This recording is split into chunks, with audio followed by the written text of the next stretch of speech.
Over 2,000 years ago, in a quiet corner of the world, something began, something so simple, yet so profound, that it would ripple through every age to come. The setting was not a palace, not a temple, but a hillside overlooking the Sea of Galilee. The air was still, the sun warm on the stones, and the world, though unaware, was about to change. They came from everywhere. Farmers with calloused hands and weary backs. Mothers with children tugging at their robes. Zealots, beggars, fishermen, outcasts. Some came out of hope, others out of desperation, all drawn by whispers, rumors, that a man was coming, not a king in gold or a rabbi in flowing robes, not a warrior with a sword, but a carpenter. A man from Nazareth. He had no official title, no army, no wealth. He didn't arrive on horseback or with trumpets. He walked, simply, quietly. And yet, there was something about him, something different. He didn't just speak to minds. He stirred hearts. The crowd gathered, pressing in with questions unspoken, longings unfulfilled. They had lived under Roman rule, watched empires rise and fall. They knew what power looked like. They knew what fear felt like. And still, they waited for a word, a sign, a reason to hope again. And then, he sat down. No throne, no platform, just a rock beneath him and the open sky above. The crowd leaned in. He opened his mouth, and in that moment, history shifted. Not with a shout, not with a sword, but with a sentence. From the first word he spoke, blessed the very soil of the old world began to crack. He didn't proclaim a new empire. He revealed a new way to be human. A new kind of kingdom, one not built on pride or position, but on humility, mercy, and truth. And as he taught, something deeper happened. The eyes of the poor lifted, the broken stood a little taller, and those who had been forgotten realized they were not forgotten by God. This was not just the beginning of a sermon. Seen, the crowd has fallen into silence.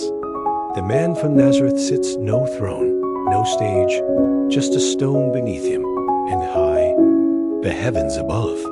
He doesn't raise his voice. He doesn't demand attention. And yet, every soul on that hillside leans in.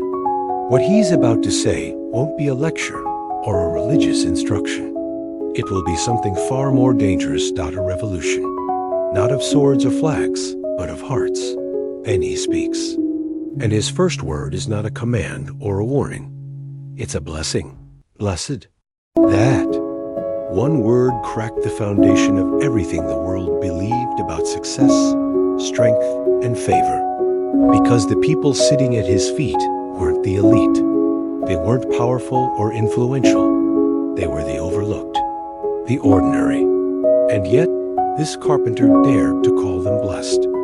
With each word that followed, the gap between heaven's values and earth's assumptions widened. It was not a message of religion. It was a collision between the kingdom of man and the kingdom of God. He didn't come to tweak the system or polish the rules.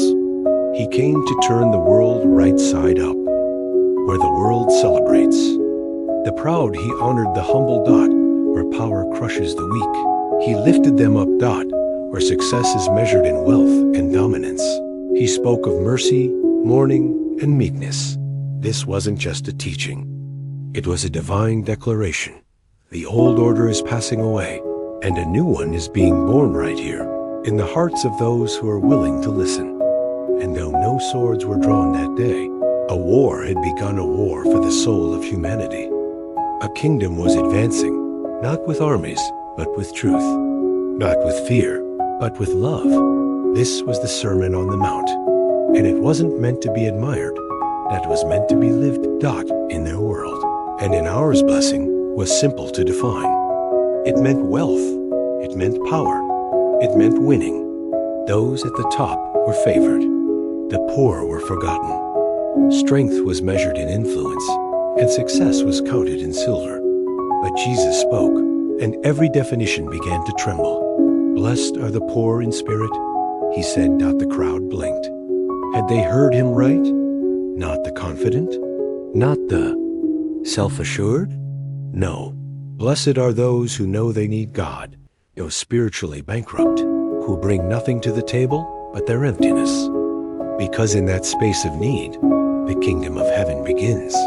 Blessed are those who mourn, not those who smile through everything, but those who grieve over injustice, over sin, over the pain in the world and in themselves. They won't be ignored. They will be comforted by the very heart of God. Blessed are the meek, not the loudest, not the dominant. The meek, those who have strength, but choose restraint, whose power is under control. They are not crushed. They inherit the earth. Blessed are those who hunger and thirst for righteousness, not for attention, not for applause, but for what is right. They ache for justice and purity, not just in the world, but within their own souls.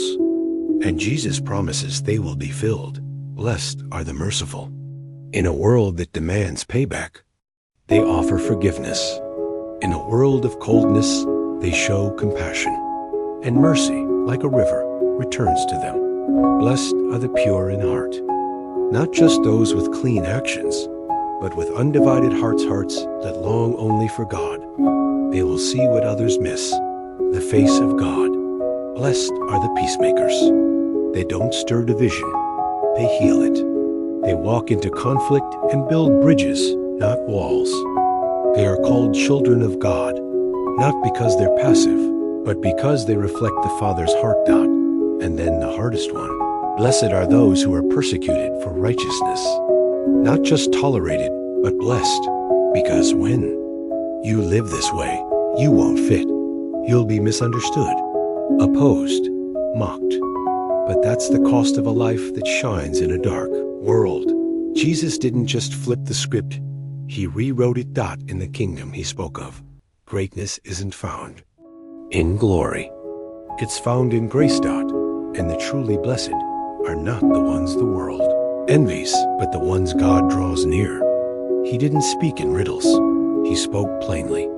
And yet, each line carried depths few could grasp in that moment. These were more than blessings.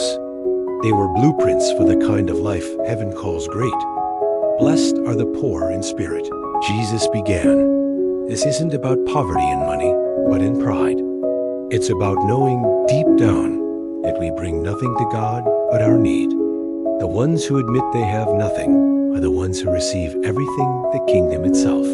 Blessed are those who mourn. He didn't say life would be free from pain. He promised that those who weep over what's broken, whether it's sin, suffering, or injustice, will not cry alone. God himself draws near to comfort them. Blessed are the meek. Meekness is not weakness.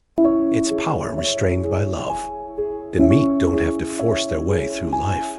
They trust the hand of God to guide them. And that kind of quiet strength will one day inherit the earth. Blessed are those who hunger and thirst for righteousness. These are the souls who long to be right, not just in action, but in heart.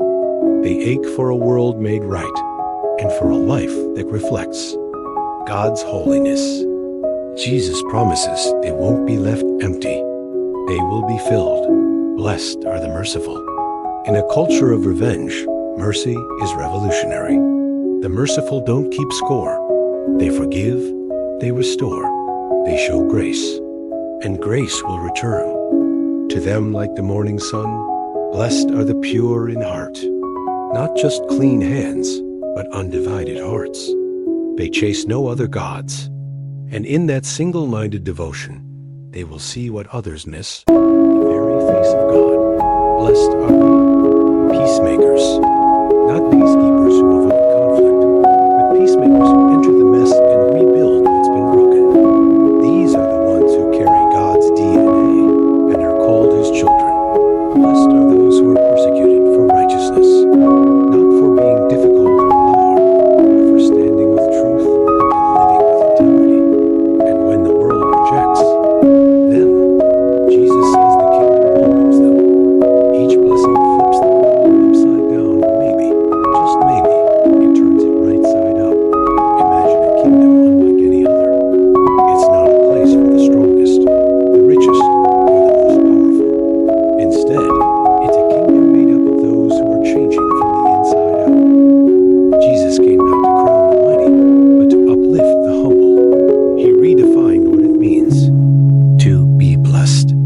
Blessing, he said, is not about what you own, but about who you are becoming. This kingdom flips the world's values upside down. In this kingdom, power isn't measured by armies or wealth. It's measured by a heart that yields. Success isn't counted by fame or fortune, but by faithfulness and mercy. Those who feel poor in spirit are actually the richest. Those who mourn aren't forgotten, they are comforted. The meek, far from being weak, hold the keys to the earth. Those who hunger and thirst for righteousness won't be left wanting. The merciful receive mercy. The pure in heart will see God. Peacemakers are called God's children, and those persecuted for righteousness are truly blessed. This isn't a kingdom for the surface level, the showy, or the self-sufficient. It's a kingdom for the broken, the humble, and the seekers. And here's the remarkable truth. This kingdom is already here among us. It starts in the heart, grows in community, and shines brightest in the darkest places. Jesus' words are an invitation and a challenge to join this revolution of grace and truth, to live not by the world's rules, but by God's kingdom. Values. Because in the end, the greatest blessing is not about having more, it's about becoming more like Him.